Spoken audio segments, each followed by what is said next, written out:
What's up, Pop Hearts TV? I'm Shelby Slaughter here with my good friend Christian French, and we're here talking about Hangover Sunday, and we're at this really cool backyard. So do you want to first tell me a little bit about where we're at and where I'm sitting? Yeah, I mean, I don't really know where we're at, except for we're in North Hollywood, and this is the Hangover Sunday Hang, and we've got a nice little tent set up to hang out in. We're going to have a little live performance over here. Got all sorts of drinks. We got some hungover cures over there. Yeah, it's just going to be a nice big old hang. Hopefully these trees can have enough protection on us in this sunny day. But yeah, I'm super excited about today. And we got tacos, just for the Hangover Sunday feel. I mean, who doesn't want tacos when they're hungover? Yeah. Exactly. And tell me a little bit about Hangover Sunday and like why you wrote that song.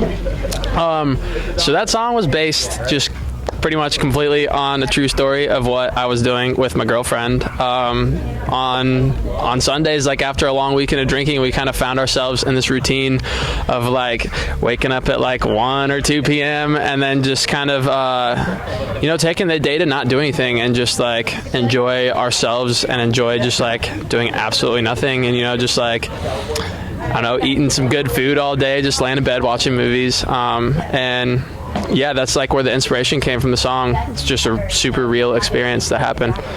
And your girlfriend, is she in your music video? I watched your music video this morning. Yes, she is, and she is right there.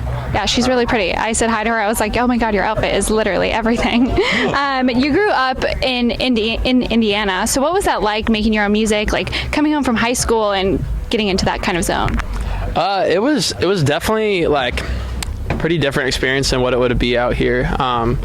Not many people were doing it, and it was kind of just like a personal thing that I kind of did closed off by myself. I was like scared to sing in front of anybody for years, and it was just like a good release between school and hockey, and yeah, just like it totally brought me out of everything that was going on, and started out just as a hobby, and I fell in love with it, and I just kept doing it, and yeah, it was doing it in Indiana is definitely a different experience. But I mean, I did it in college as well, and I was in a fraternity in college, which there's kids from all over, and so that really helped a whole bunch with just spreading my music across the country and getting out of just Indiana. Yeah. So what fraternity were you in? I was in Kappa Sigma. Oh, Kappa Sig. Okay. And when were you like, this is time to move to Los Angeles? So I was making music in Indiana, and I was making it with my buddy Trigi, who went to school with me, and we were just kind of finding time like once a week to work on music. And he was a business major, I was a science major. It was like super conflicting. And then my manager JP found me, and he reached out and was like, I want you to come to Los Angeles and make some music. And so I came out here and made some music with Drew DeCaro, who's like my main producer, and we made Love Ride like the first weekend I was here.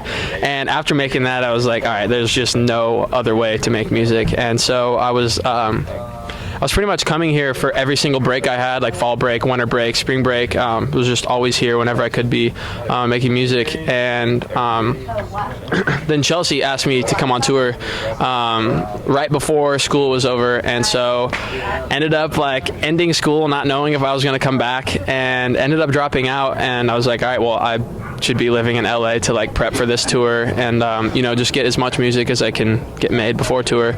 And yeah, it's just like there's just so much more going on here, and it's pretty essential to be here rather than be in Indiana and try to work like through a computer. So that's kind of when I realized I had to be out here. And now, speaking of tour, you're about to go on tour, Bright Side of the Moon. Yes. And tell me a little bit about what fans can expect when they go. Man, I mean, this is my very first tour of pretty much my first ever show where I'm not like the opener. So this is like, we're super excited to play some new songs that I've never played before, some old stuff that I've never played, some new stuff that I've never played. We're gonna have a drummer this time around, which is like so crucial. We've never had that. It's just been Warren and I, my guitarist, and yeah, I mean, the whole live aspect is going to be pretty changed with the drummer, and I get to strip down and do some acoustic songs and like take my time if I want. And yeah, I mean, Bright Side of the Moon is kind of about focusing on the positives in life rather than, falling into the trap of negativity that's so easy to do. And I kind of want to carry that energy into the tour, and just when people are there, just not worry about, anything that's going on after the concert or anything that's happened in the past. Just kind of be in that moment and really enjoy it.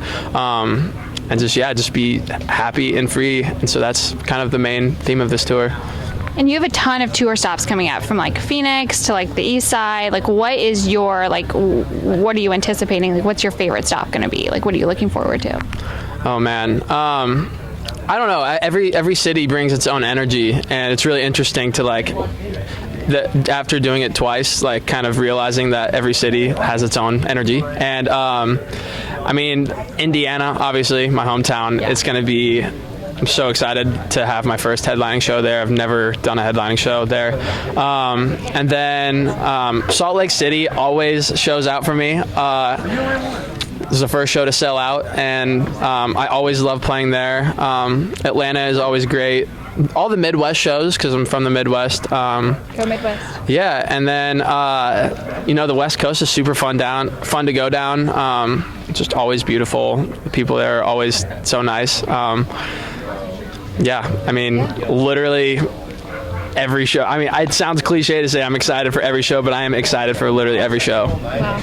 Well, I'm pumped for you, and you know what? I'm also pumped for some Jenga. So we have a fun game here. I don't know if you've ever played. Basically, you'll pick one, and then I'll read what it says. So it's kind of like a this or that short answer kind of thing. So you do the honors. Let's go. Let's go. Right. Well, I will start with the easy piece. Oh, woohoo. All right. What's the last thing you bought? Oh boy.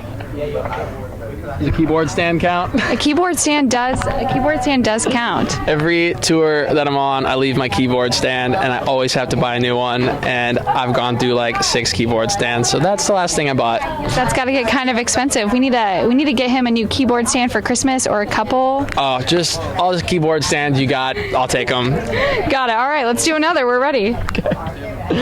Let's go for something different here. Wait, do I just keep them out? Okay, cool. All right. Have you ever dated a fan, or would you ever date a fan? I know you have Stephanie here. So, before Stephanie.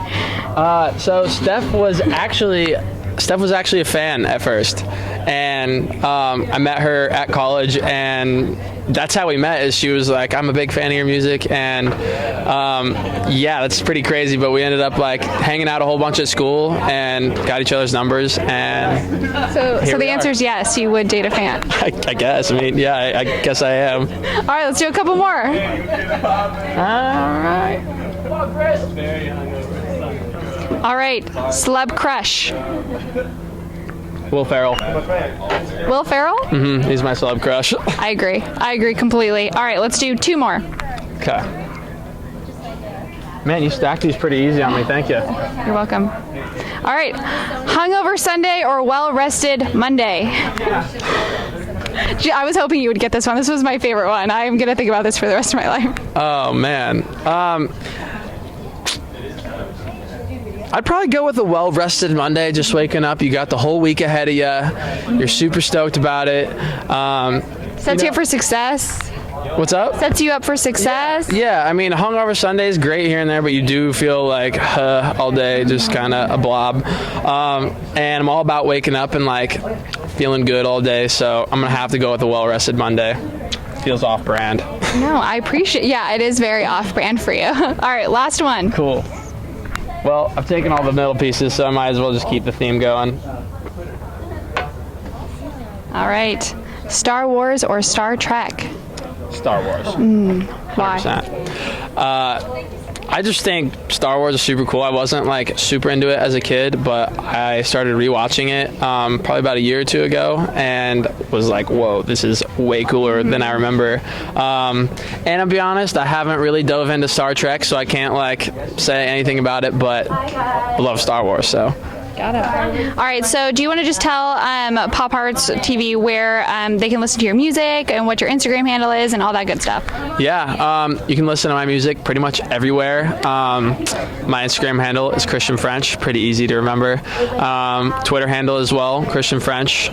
Yeah, Spotify, Apple Music, YouTube, SoundCloud, wherever you want to listen to my music, you can probably find it.